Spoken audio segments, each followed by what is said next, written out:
you have access to senses towards the infinitely small. Because you contain it.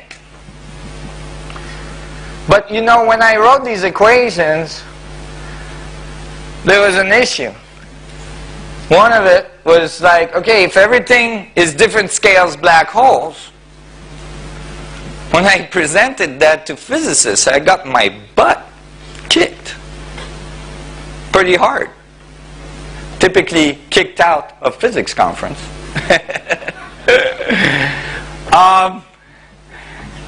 Why? Because, you know, I've got an atom in there that I'm saying is a black hole. Is the atom really a black hole?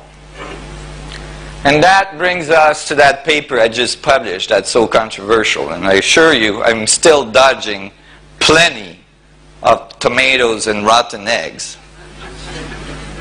Right?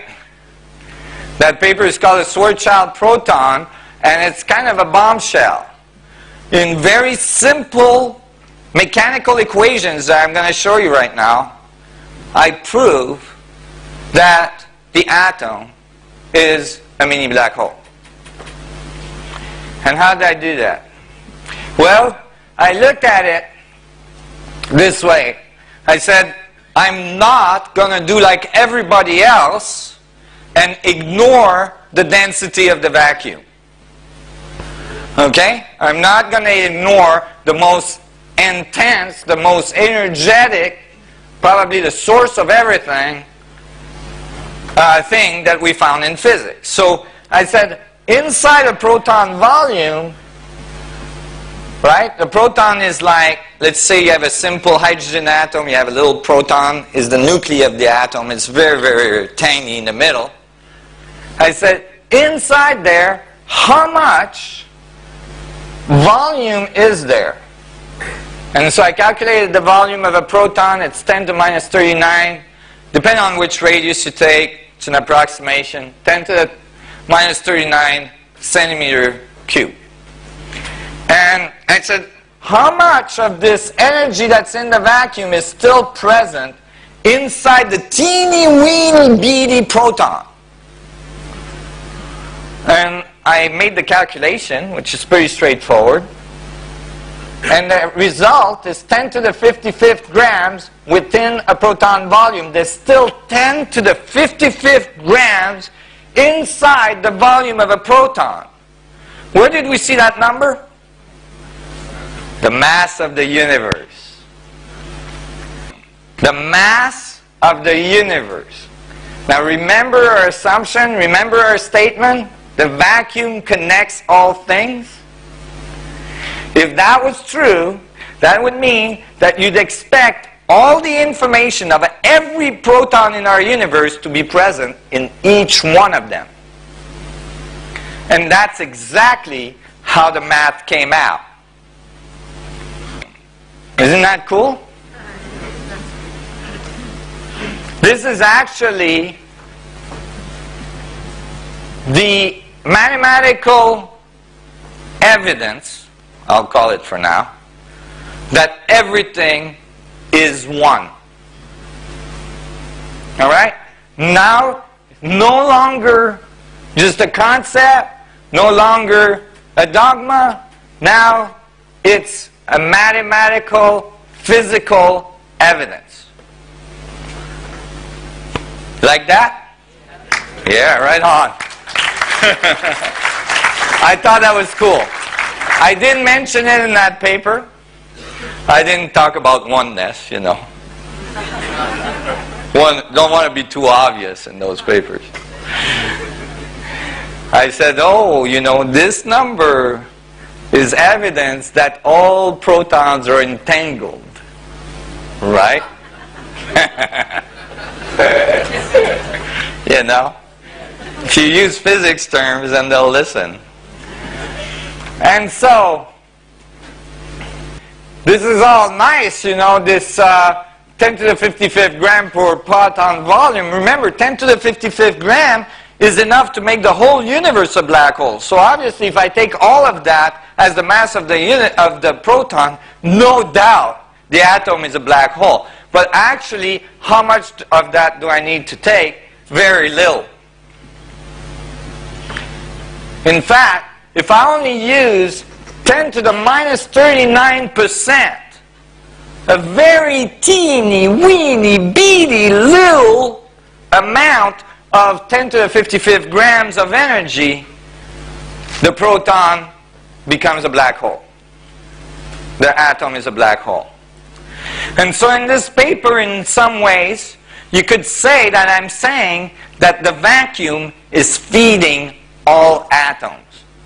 That the material world is basically 10 to the minus 39% of the energy of the vacuum.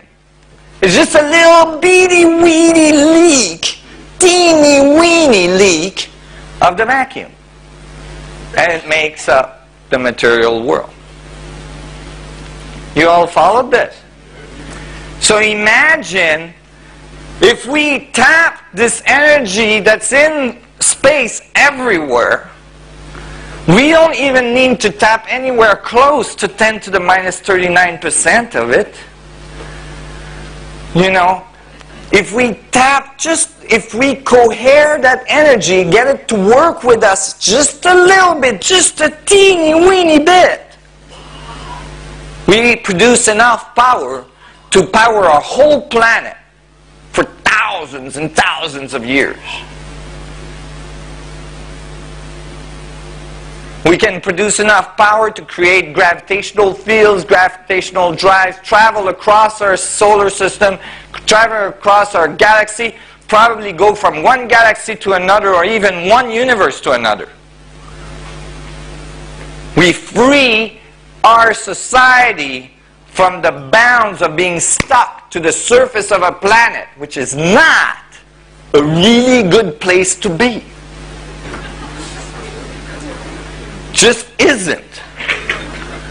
Cosmologically speaking, surfaces of planets are highly unstable. They don't just hang out because there's people on it. Our atmosphere is equivalent to like if you took a billiard ball and put a little shellac on it. That's about the thickness of our atmosphere. And the earth beside the sun is like a little grain of sand. A teeny weeny grain of sand. And one of those big sun flares comes out in the right place at the right time and and everybody in the solar system goes, huh, what was that? Oh, that was Earth's atmosphere. All done. Next thing you know, it looks like Mars. Right? So, never mind, you know, asteroids and comets and all the rest of the stuff. Right? So there is typically a cosmological time period in which a civilization like ours has to figure out how to get off their rock. And if they don't, on time, well, you know, on to the next round. You see what I'm saying? This is a fundamental step that a civilization must do. And we are at that point. We are at that moment in our evolution where we must understand these more fundamental principles of the physics of the universe. That includes the philosophy of the universe, the spirituality of the universe, the connection that connects us all, and understand how it works and apply it in our technology so that we can actually, literally ascend.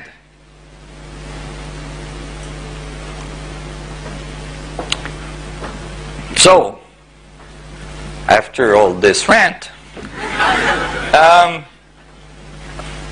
if I use 10 to the minus 39% the mass of the mass of the vacuum to make the atom an uni black hole, all of a sudden my atom is a heck of a lot heavier than the atom that's measured in laboratory.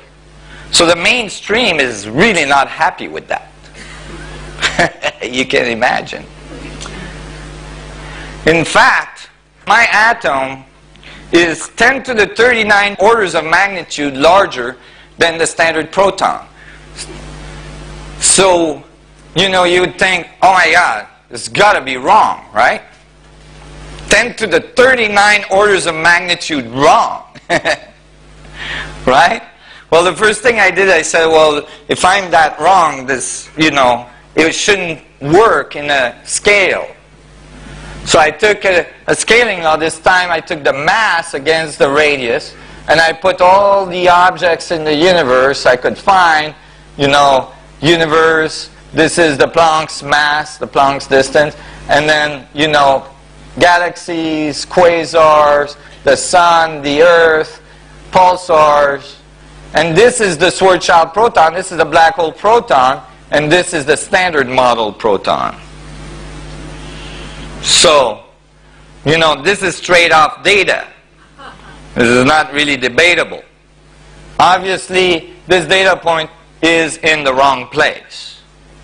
Why is that? It's because our way of measuring the mass of the proton, and just so you know, in physics, mass has not been defined. They don't tell you where it comes from. Right? Is to knock the proton out by shooting particles at it. And then it pops out of the atom, and then we make a measurement, and we assume that the proton was the same mass when it was in there. Well, you know, when you've disturbed the system, you probably don't get the right data.